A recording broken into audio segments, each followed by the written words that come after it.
Hello friends, welcome to my channel. তো বর্তমানে কিন্তু এসডিএফএক্স নিয়ে মানুষের মধ্যে কিন্তু চিন্তার শেষ নেই, কারণ এসডিএফএক্স প্রফিট শেয়ার ব্যালেন্স নিয়ে ফেব্রুয়ারি মাসে অনেক প্রবলেম ক্রিয়েট করেছে এবং এখন দেখতে পাচ্ছি এই মাসের শুরুর দিকে কিন্তু অনেকের অ্যাকাউন্টে ওয়ার্কিং ব্যালেন্সের টাকা ক্রেডিট হচ্ছে না, প্রফিট শেয়ারিংয়ে ব্যালেন্স ক্রেডিট হচ্ছে না। কারণ আগে যেটা 1, 2, 3 তারিখ প্রত্যেক ডে হিসাবে টাকাটা ঢুকতো, সেটা কিন্তু গত 1 সপ্তাহ ধরে কিন্তু এই প্রবলেম ক্রিয়েট হচ্ছে। তো তোমাদেরকে বলে রাখি যে আমি উপরে যারা রয়েছে, ডায়মন্ডরা রয়েছে, তাদের সঙ্গে কথা বলেছি, তারা জানিয়েছে এসডিএফএক্স এর একটা গুরুত্বপূর্ণ আপডেট চলছে। আপডেট চলার জন্য কিন্তু এরকম সমস্যার সম্মুখীন হয়েছি আমরা।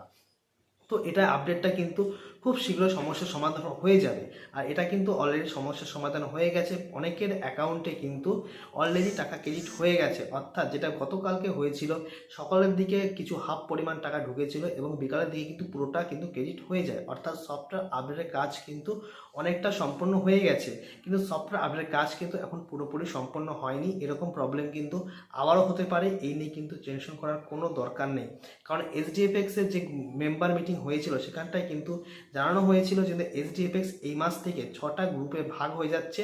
সেখানটায় আলাদা আলাদা লিডারের নিচে কিন্তু আলাদা আলাদা মেম্বাররা থাকবে, অর্থাৎ টোটাল যে কমিউনিটি মেম্বারটা রয়েছে সেই মেম্বারগুলোকে 6টি গ্রুপে ভাগ করে দেওয়া হবে, যাতে একটা সফটওয়্যারের ওপর বা একটা সার্ভারের ওপর প্রেশারটা না আসে, যাতে সফটওয়্যারে কোনো রকম সমস্যা না হয়। তো এরকম হতে পারে, তোমাদেরকে আগে থেকে জানিয়ে দেওয়া হলো, যাতে কোনো টেনশন করার দরকার নেই। আর ফেব্রুয়ারি মাসের প্রফিট শেয়ারিংয়ের ব্যালেন্স নিয়ে অনেকে কোশ্চেন করছে যে উইথড্রল অপশন কেন খোলা হচ্ছে না। তো তোমাদেরকে বলবো, জানুয়ারি মাসের কিন্তু প্রফিট শেয়ারিংয়ের ব্যালেন্স এখনও পর্যন্ত পুরোপুরিভাবে ক্লিয়ার হয়নি।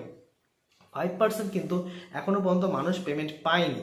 সেটা কিন্তু 5 থেকে 7 তারিখের মধ্যে পেমেন্ট সবার ক্লিয়ার হয়ে যাওয়ার পরে 6, 7 এবং 8 তারিখ উইথড্রল অপশন খোলা হবে এবং তোমরা কিন্তু সেই টাকাটা 10 থেকে 15 তারিখের মধ্যে প্রত্যেকের ব্যাঙ্ক অ্যাকাউন্টে ক্লিয়ার হয়ে যাবে। সেটা কিন্তু আমার যেটা মনে হয় সেটা কিন্তু দেরিও হতে পারে।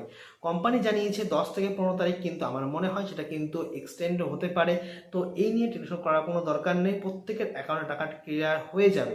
দেখো, এসডিএফএক্স যদি কিছু করার স্ক্যাম করার কোনো টেন্ডেন্সি থাকতো তাহলে কিন্তু এসডিএফএক্স কারোর টাকায় ক্লিয়ার করতো না। যেহেতু প্রত্যেকের টাকা ধীরে ধীরে ক্লিয়ার করছে, তো সেহেতু বলতে পারি এসডিএফএক্স কিন্তু একটা ভালো একটা প্ল্যাটফর্ম ইনভেস্ট করার মতো আমাদের জন্য ভবিষ্যতে হতে পারে। আর একটা বিষয় নিয়ে বলে রাখি তোমাদেরকে, এইচডিএফএক্স এর একটা নতুন প্ল্যান তোমরা হয়তো অনেকেই জানো। এইচডিএফএক্স এর থেকে তোমরা ল্যান্ড কিনতে পারো এবং ল্যান্ড কিনে এই ল্যান্ডের যে ভ্যালুয়েশন, সেই ভ্যালুয়েশনের ওপর তোমরা কিন্তু একটা রিটার্ন প্রত্যেক মাসে পেতে পারো।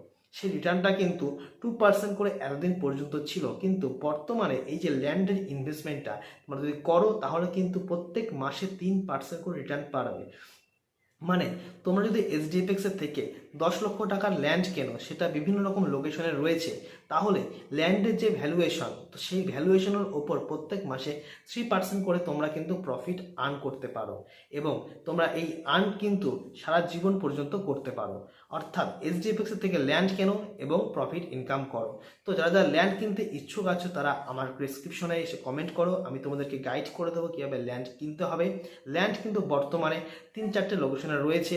এখন রয়েছে ধর্মাতে একটা লোকেশনে রয়েছে, ফলতাতে রয়েছে এবং বিভিন্ন লোকেশনে কিন্তু ল্যান্ড রয়েছে। ল্যান্ড কিন্তু তোমাদের নামে রেজিস্ট্রি হয়ে যাওয়ার পর থেকে কিন্তু ল্যান্ডের যে প্রফিটটা তোমরা সেখান থেকে পেতে পারো। তো এইচডিএফএক্স এর কিন্তু এরকম একটা প্ল্যান কিন্তু খুবই কিন্তু ভালো একটা প্ল্যান, যেখানে যারা এইচডিএফএক্সকে কোনো রকম বিশ্বাস করতে চায় না তারা কিন্তু এইচডিএফএক্স এর এই প্ল্যানটা নিতে পারে। আর এইচডিএফএক্স এ এখন যারা ইনভেস্টমেন্ট করতে চাও তারা কিন্তু নিজের রিস্ক ইনভেস্টমেন্ট করো, কারণ এখানটায় সম্পূর্ণ কিন্তু একটা হাই রিস্ক প্ল্যাটফর্ম। এখানটা ইনভেস্টমেন্ট করা মানে কিন্তু এখান থেকে প্রফিটও যেমন আর্ন করতে পারো, সেখানটা কিন্তু সমান টাকা কিন্তু সম্পূর্ণ কিন্তু চলেও যেতে পারে। তো তোমাদেরকে বলবো, যারা ইনভেস্টমেন্ট করতে চাও নিজের রিস্ক ইনভেস্টমেন্ট করো, কারণ এটা একটা ফরেক্স ট্রেডিং প্ল্যাটফর্ম।